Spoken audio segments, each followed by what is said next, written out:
Monte Cristo 21 says, what are your thoughts about an ISSO taking a new role as a security control assessor? Are there any benefits, or is it a demotion? Okay, this is a great question. I would love to answer this one because this is something I do both of these things. I've done both of these things. So the question is, what's my opinion on the person going from an information system security officer to a security control assessor? Do I think that's a demotion? What are my thoughts on it? So I've done both of these things. It kind of depends on what you like to do. And in the security control assessor domain, you don't have to be super technical. You can be somebody who just looks at documentation. There's subject matter experts on just documentation on the security compliance side of the house, right? Who they'll sit down with the documents and see if the organization is doing their policies. They'll have a policy set in motion, and then your job is to see, okay, you go to the organization and you say, okay, is this organization doing what they say in their policy, right? But then you've got your other side of the security assessor roles. They're also looking at security controls in the environment, but they're doing scans. They'll do a network scan, and they have to be able to not only run the network scan, but also get the results, more importantly, and interpret the results of what they got from the Nessus scan or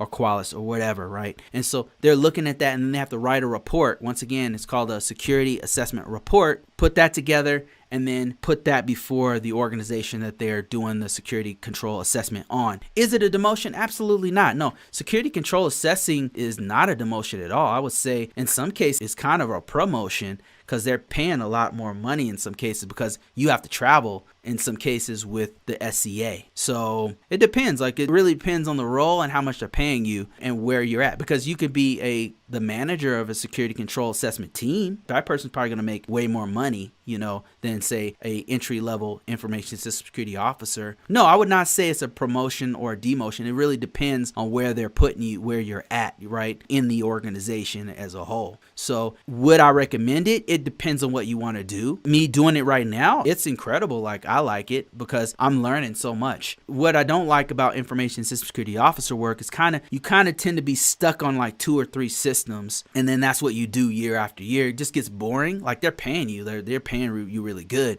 But for me, like, after a while, it wasn't mentally stimulating. Like, I got bored. I had the same 10 systems, and I knew everything about these 10 systems, and it's every year we're kind of redoing, unless they have like a major upgrade or something like that. But 9 times out of 10, it's just the same systems. And then with SCA work, assessment work, risk assessment, whatever you want to call it, you are typically not even seeing the same system twice. Like, sometimes you're seeing 4 or 5 different systems, a month or whatever. So it's always an adventure, which is more challenging in some cases. Another thing I would say that the differences between the two is that in the information system security officer world, it can sometimes be a little bit more political. And then you're stuck there. You're there and you have to deal with the politics of that organization. Whereas SCA, you're kind of like taking a grenade out and throwing it at the organization, and then you leave, right? Like, you go there, you scan, you find 15 criticals, and you say, hey, here's the document right here. See, you got these criticals right here. You guys should fix those. See you later. We're out of here, right? And there's a little bit of politics at play, but for the most part, like,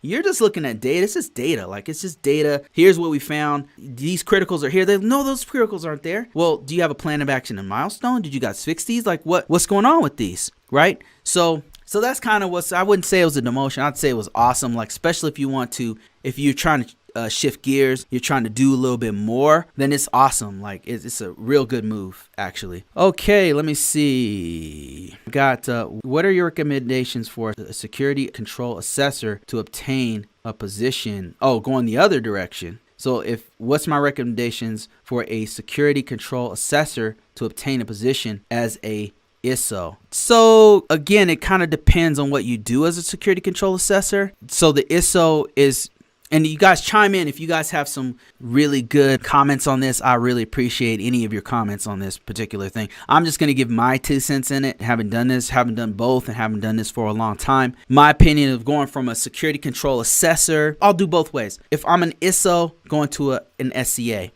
is there a smooth transition? Absolutely, because as an ISSO, you know how an organization is supposed to deal with security controls. So it's an easy transition for you to go to an SCA role, right? On the other side of the house, if I'm an SCA and I'm going to an ISSO role, if you're a security control assessor, you actually have to know part of the risk management framework process, or whatever framework you're using, right? If it's CIS controls, or if you're using ISO 27001, or if you're using Sarbanes-Oxley or whatever, right? Whatever kind of auditor or assessor that you are, you have to know the framework and what's supposed to happen, because you're doing one part of that framework. You're doing the assessor part of that framework. I know I'm kind of speaking another language to some people who are not familiar with this process, but essentially, let me just kind of give you an overview. So as an ISSO, what you're doing, let me actually show you a diagram so this will make more sense to you. What I'm going to do is show you guys like a little diagram and show you what I mean by this.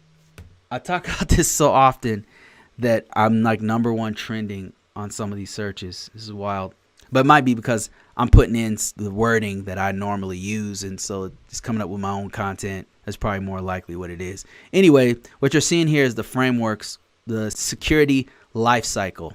I can explain kind of what this is very briefly here. So whenever you have a large system, an information system, you have to go through all of these different phases of that system. It starts off with categorizing the system. That means doing a security categorization. Is it a high impact system? Is it a low impact system? Is it classified? Is it in the public domain? Is it a website?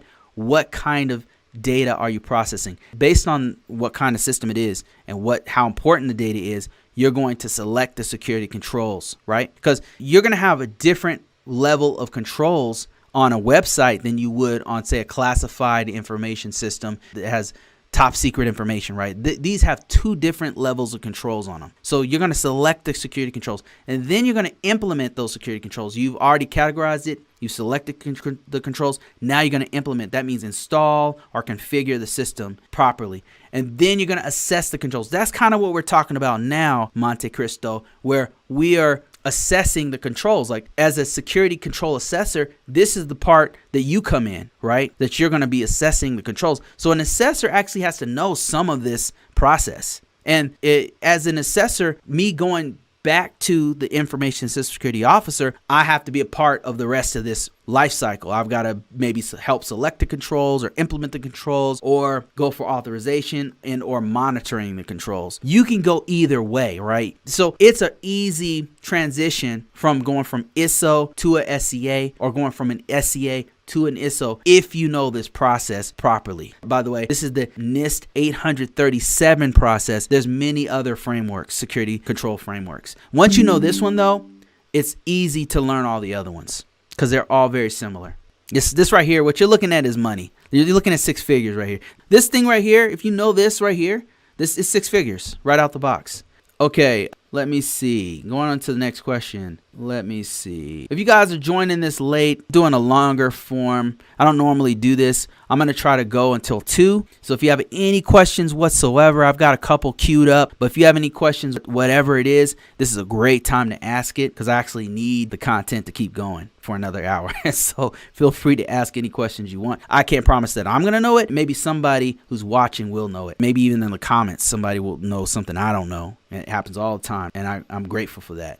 So Wayne said to answer Monte Cristo's question, I think you are mostly there already. Knowledge of the controls, implementation, I would get to know the different risk frameworks, and I would get to know what's needed for different plans. Bingo, exactly. So what you're looking at here is kind of what he's alluding to. Thank you, Wayne, for that. That's great.